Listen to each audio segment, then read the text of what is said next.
meu time! Essa é uma série de como a gente vai aumentar o faturamento no digital através das 4 disciplinas da execução. E esse conteúdo é para você que quer tirar aquela ideia mirabolante do papel e realmente executá-la. Acredito que, assim como eu, todo mundo é rodeado por um redemoinho de urgências, um redemoinho de problemas que a gente precisa resolver, senão a empresa morre hoje.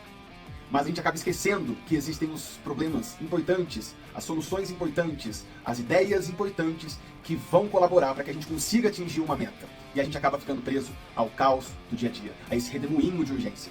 Então, antes da gente começar o conteúdo, eu tenho um pedido muito importante para te fazer. Curte o vídeo.